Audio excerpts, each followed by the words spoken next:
Oh, yes. Welcome back, everyone. Today we're taking a look at the Masters of the Universe Origins Trapjaw. Trapjaw is part of the second wave of Origins figures, and one that I had a hard time tracking down, and unfortunately had to pay a little bit more than I wanted to for him, but, you know, when you play catch-up, sometimes you gotta bite that bullet a little bit.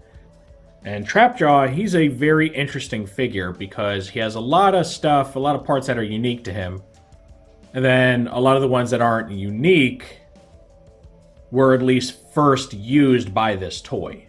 So he's a very interesting figure. You know, he's very asymmetrical. He's got the robotic arm that has different attachments and stuff, and ends up actually being functionally very similar to Roboto, the heroic character, despite the fact that aside from their legs, they don't really seem to share any parts. So if you've seen my reviews before, you know this goes. We're going to take a look at Trapjaw's packaging. Then we'll open it up. We'll get a quick look at the mini comic. And then we'll see Trapjaw himself, check out his articulation, his features, his accessories. We'll be doing some group shots and comparisons today, and then at the end of the video, I'll give my final thoughts. So Trapjaw comes in your standard MOTU Origins packaging. You get the logo, his name, his title, which is Evil and Armed for Combat, which is really more of a descriptive term than a title, so he's actually a bit different there, right? Usually it's like, you know, great hero, evil bad guy. They just are describing him. So that's interesting. So you can see the figure here. You can see the little Wave 2 comic back there, the whole Double Trouble comic with Orko. You see the accessories bag behind him. And then on the back, you get your ever-present awesome artwork. So here it shows him zip-lining in with a little ring on his helmet, because that's apparently something he can do. I don't know how practical that is, but it was something that is called out in descriptions of the old toy.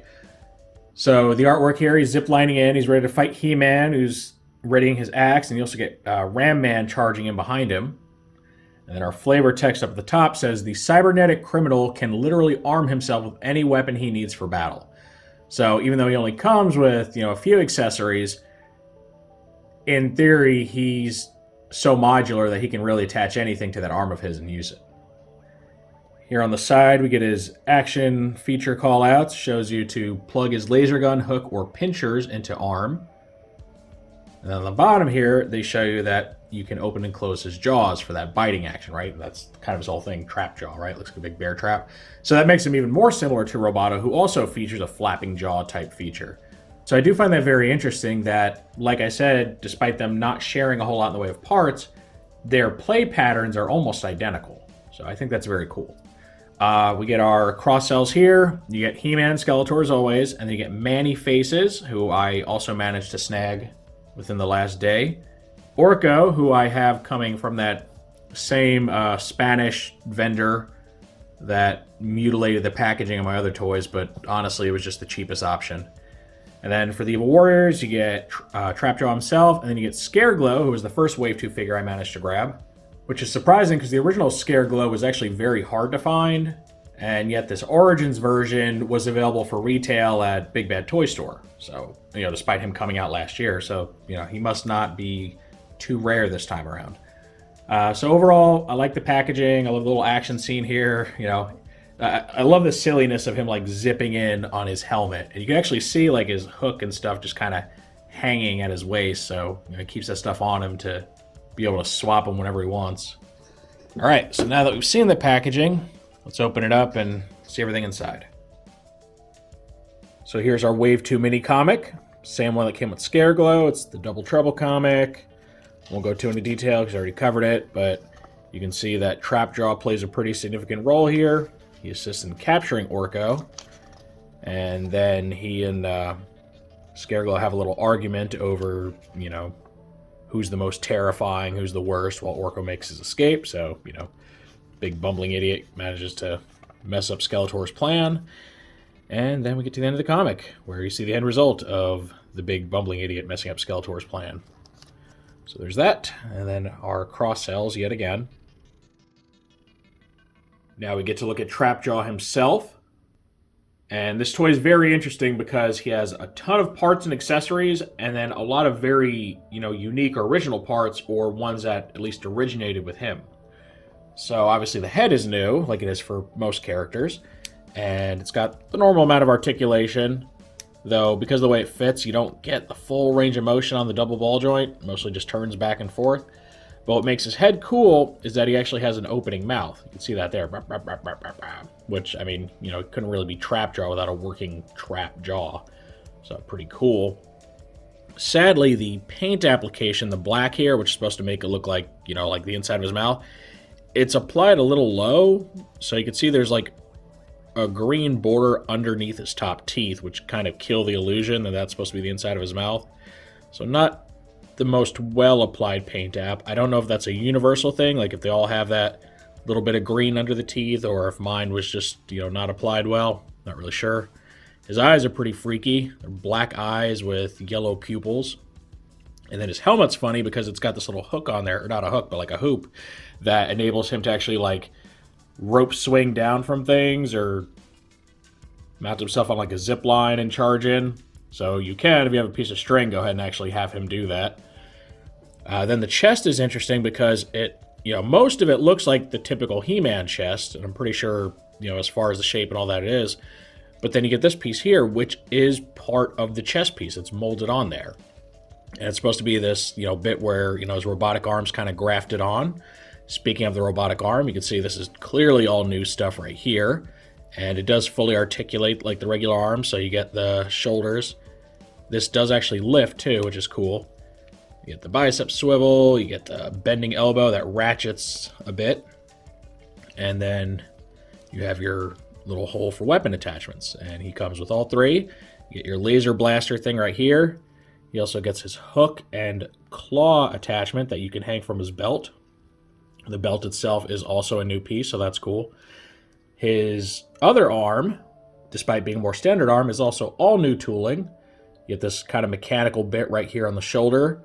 You get this new forearm that has some sort of like a bracer thing. And then you get this hand, which I don't know if that's supposed to be gloved or if it's robotic or what, but different texture than what we've had so far. Down here, his pelvic area appears to just be the regular like loincloth piece that comes with so many figures. But then the legs are all new. The thighs have this bit of plating on them here. And then the shin area is this like heavy armored boot type thing, which is pretty cool. Of course, it does articulate like all the others. And then he's got, you know, more standard feet that look like he's wearing boots. Now, this much of him actually gets reused for his wave mate Manny faces, and we'll see that in the coming review. So there is just a lot of neat stuff going on with him. Of course, you know, if you want to see how his different attachments look, we can always put them on. Right, here's the hook hand for him to grab onto stuff and maybe swing down from things. And we'll put that back in there. And then we also get the claw, which is probably his most notorious attachment right there. So you can, you know, attack things, grab onto things. Personally, I like the blaster. It just seems like the most useful out of all of them. I mean, if he's going to be heavily armed, you probably want some sort of a projectile weapon. So he does get that. I think it looks really, really cool. So yeah, he's just a really neat figure, packing a lot of accessories and features, and one of the more fun ones out there for sure. Now here's a fun shot of the other Evil Warriors that have been released up to, you know, this guy's release right here. So you get your Wave 1 figures, your mainstays, Skeletor and Evil-Lyn, and then we get our other Wave 2 baddie, Scareglow, who I just reviewed previously. Now, these three were very prominent villains, especially in the cartoon. They showed up all the time, especially Skeletor and Evil-Lyn. They were in, like, every episode. Trapjaw, maybe not as often, but he was a constant presence. And then Scareglow, well, he's the odd one out because he didn't appear in the cartoon at all and has only been just kind of briefly touched on here and there throughout the decades. Of course, until the recent cartoon where he has a much more prominent role. And I gotta say, this little odd collection of baddies is really, you know, starting to feel gratifying. It's starting to feel like you're getting a real, legitimate Evil Warriors collection going on with just the 4 figures. Because 3 of them are just your most popular. Scareglow is just kind of there, filling out the ranks. And of course, as the waves continue, you'll get more and more. But this is a really neat little shot because you're getting an idea for, you know, the aesthetic, the evil, fantastical / futuristic designs that really inform these characters. So I like seeing the shot. I like seeing them all together. I think it looks really cool. And this completes our look at MOTU Origins Trapjaw. This figure is easily one of the coolest to come out so far. I think he's got arguably the most play value of like any single Origins figure. There's just so much going on there. So many things you can do with him. I don't know if he's my favorite design per se. I'm still pretty enamored with Scareglow, who I think just looks super awesome. But Trapjaw is a lot of fun. One of the few characters that actually has a working mouth. He gets 3 different accessories that he can swap out. He gets a lot of very unique parts, or parts that were unique until later when other toys reused them. He's got the belt that holds his accessories. There's a lot going on here. Plus, you can always put a string through his little helmet hole here and have him zip lining down for the attack and the display. There is a lot to unpack with this guy, so I think he's a lot of fun, and I'm very happy I did finally manage to track one of these down because it's not always easy. So I'm very, very pleased with this guy, and I've enjoyed, getting him in hand and reviewing him. Now, do I think that he's worth getting? Yes, if you can find him for a good price. Remember, these reviews are coming well after these toys have released now. I'm still getting caught up to current product. So on the secondary market, he is definitely one of the more expensive toys, especially from Wave 2. He and Manny Faces cost me more than I would have liked. Orko too, because I did get Orko finally. I did really have to overpay and really hunt these guys down. If you have the money to spend and you don't mind paying some extra at this point, yeah, I think you should pick him up. He is an iconic character, and he is one that's just a lot of fun, really fleshes out your bad guys, and looks very cool on display. However, if you're not, if you don't have a ton of money sitting around, or you're trying to be frugal, or you really only want to get characters you don't have to overpay for, you may be able to skip this guy. There is actually a new version coming out. There's like a first appearance version, like they've been doing with a lot of the characters. So if you don't mind getting a version that isn't, exactly accurate to how he appeared in the cartoon, you could always hold out for that one, which you should be able to get at just like normal retail price whenever he hits.